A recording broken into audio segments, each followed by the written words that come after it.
Hey there, it's Aaron, obviously. It's January 29th, 2015, and I'm recording this back to back with the last video in a series of videos I did on the sci-fi cult classic Sliders. If you haven't seen those, you can go ahead and watch them if you're interested in it. If you ever heard of Sliders, that'd mean a lot to me. But what I want to talk about is music that I have purchased. It's been a while since I've done one of these sort of videos. So with January coming to an end, I thought, well, why not? To the CDs. Now, this is going to go from December to this month. Uh, there's quite a lot, given that obviously Christmas happened. I got some Christmas money or as gifts or whatnot. Obviously, there was Christmas and Hanukkah for me, so I did get some money. Country Life, Roxy Music. This is their fourth album. Not too crazy about Roxy Music, but I will admit that they were a great band, and I say were because they did break up before the end of 2014, even though it really didn't have any impact because by that point, I mean, the reunited band, they didn't record any new music, so whatever. With Roxy Music, I got lucky with finding a lot of their albums on vinyl while I was at King's College. During my stay at college, in their radio station, they have a whole room of vinyl records. And they have every Roxy Music album on vinyl there, except this one. I could not find this anywhere. I transferred all of them with the exception of the first album, given I already had it. And I got a digital version too of For Your Pleasure from the station manager there. So, with that being said, I do have everything of Roxy Music, but I mean, the vinyl transfers sound okay. I mean, some of them not so great, but this was one I could not find in the record. I guess somebody stole it. I don't know. Maybe it's because of the cover. I don't know. But this is a good album. I heard it before getting the actual CD on what was it, Groove Shark. This is a good album. Thrill of It All, Out of the Blue. I'm trying to think of other. I think I liked Casanova. All I Want Is You. It's a good one. Yeah, this is a pretty good album. Uh, and the cover, of course, caused some controversy. Maybe that's why the radio station didn't get it. I don't know. But I have it. So there's Sabotage, Streets, a rock opera, or you can just call it Streets. Uh, this is the fourth album I've bought of Sabotage's, and I've heard of Sabotage for years after watching them on VH1 Classic. And for those of you unaware, Sabotage are the original Trans-Siberian Orchestra. Members of Sabotage are in Trans-Siberian Orchestra. So for people like me, it frustrates me that Sabotage have been left on the back burner for a little over a decade now. So although John Oliva, the lead guy in Sabotage and the lead singer, and keyboardist, he's said before, well, you know, we're not making anything from Sabotage, so we got TSO going, and then he's got his own group, John Oliva's Pain, and then when he tours with them, he'll play the Sabotage tune. So if you want to go hear them played, you go see him. So that's why I've heard of him. I didn't get any Sabotage albums until 2011, and I first heard of them while watching VH1 Classic, like Metal Mania and all those shows.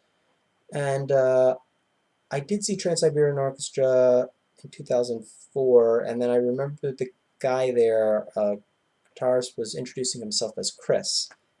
And then sooner or later, my mom was on their website, and I saw Chris Caffrey, and I thought, holy crap, that name sounds familiar. I put two and two together. I think I got a book out. No, I know I got a book out called The Encyclopedia of Heavy Metal. And I looked it up, and I went, holy crap. Sabotage is related to TSO. I'm going to stick with Sabotage. We my family did go out to see Trans-Siberian Orchestra. They put on a good show, and they have two touring bands, both bands sharing members of Sabotage. For me, I live on the East Coast, so for me it's Chris Caffrey, as I mentioned before, and Jeff Plate is the drummer, so there's only two guys from Sabotage in there. So I decided to get this album because I've been meaning to get it for a long time. It's called Streets, and this is well, it says it's a rock opera. It's a conceptual album about a rock star who lives on, wait for it, the streets. And he tries to make a comeback, and there's all these things going on. There's a little story in the liner notes. If you read that, along with listening to the album, you get a better feel for it. I think some of the plot points in the story are a little bit strange. I think it's weird where the story goes, but from what I've read, this was Sabotage made this based off of their producer Paul O'Neill, who also has a role in Sabotage, not Sabotage, TSO. It was a part of a play that he never finished. So, I mean, for what it is, Streets is a really great album. Jesus Saves is great. The title track's good. Tonight He Grins Again. What else here? Sammy and Tex, Can You Hear Me Now? Ghost in the Ruins. I think every song on here is great. And if you haven't checked out Sabotage before, go ahead and check them out. I don't think I would start with this one. Probably go and start with Hall of the Mountain King. If you want to hear something more TSO, this probably, or a Gutter Ballet. But yeah, this is a good album. Next up, The Who, Endless Wire. This is their last album, or their latest album that they've released. Held off getting this for a pretty long time. This came out in 2006, and I did not get it when it was released because it was pretty expensive to get. I mean, sometimes they were offering 2 discs, a second disc with a bunch of live tracks, which I didn't really want. I just wanted the album, for goodness sake. And I saw them on the tour for this album. They were pretty good. And now they're thinking about calling it a day now, but this is a good album. Some of it's weak. Obviously, John Entwistle and Keith Moon not being there is a big loss, but for what Roger and Peter are able to do, it holds up pretty well. I can't really pick any favorites on. I think A Man in a Purple Dress is pretty good. The Wire and Glass mini opera is pretty good too. And yeah, that's about it. It's a good album. It's not their best. I think it's better than the I think it may be slightly better than the 2 albums they did with Kenny Jones, the guy that replaced Keith Moon. But other than that, yeah, it's listenable. So, Endless Wire. All right, this next one's a twofer. The Sensational Alex Harvey Band. This has their first 2 albums, Framed and Next. And I got this for a pretty low price for $10 when it usually sells for $15 or $20. And it gives you their first 2 albums. I think there's a sticky note here. Yeah, somebody wrote on here it was $29. And there was a sale going on because it was Christmas and all. But I didn't mean to get into Alex Harvey. He released his first album when he was a little under 40 years old, which is pretty interesting right there. And I think he was doing this as a tribute to his brother, Les Harvey, who was in a band called Stone the Crows. In a very tragic accident with his brother, Les Harvey. He died before a performance. He was electrocuted on stage, and then he was replaced by Jim McCulloch, who later went to join Wings.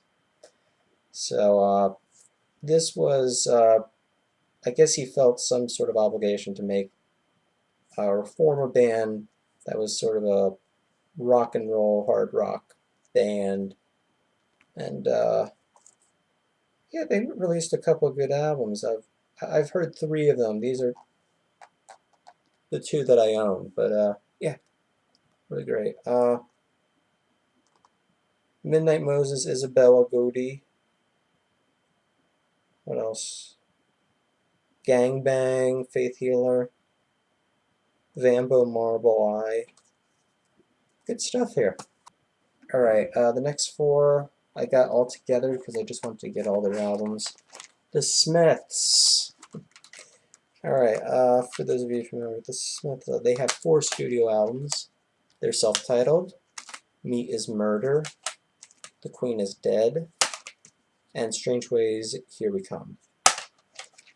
I got them all together from a seller in Argentina who was the only one who would offer all 4 of them and let me get them all together.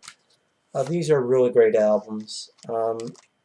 This is a good one, and they're all good albums. If I had to pick a favorite of the bunch, definitely this one. But yeah, I'm not going to go into which songs I like from each one. Maybe that can be another video. But yeah, the Smiths. This is one I've been meaning to get for a long time. Lucifer's Friend, their debut album. This is a band that singer John Lawton was in before he placed David Byron in Uriah Heep. This is sort of a heavy psychedelic album. One song, their most famous song is probably Ride the Sky, which is the first song on here, but there's some other good songs here. Another album I've been meaning to get for a long time, Innuendo by Queen. Last album that Freddie Mercury ever recorded. Okay, there was Made in Heaven, but this was his final full-length album. I don't know. Made in Heaven was just a bunch of outtakes, but I think this is his last full-length album that he recorded, and it really is an amazing album. Alright, and the last of the CDs I have here is Nazareth, Loud and Proud. Really great album. Nice hard rockin' album that comes in this packaging. They did this with all their albums in 2010, I think. Give them a sort of reissue, remastered packaging here. Loud, Proud, and Remastered. This has Go Down Fighting, Not Faking It, a cover of This Like Tonight by Joni Mitchell, and a cover of Bob Dylan's The Ballad of Hollis Brown. Yeah, I read in the liner notes that they were really rushed to make this album. So, that's why there were so many covers on it, but it's a darn good album. So, Loud and Proud.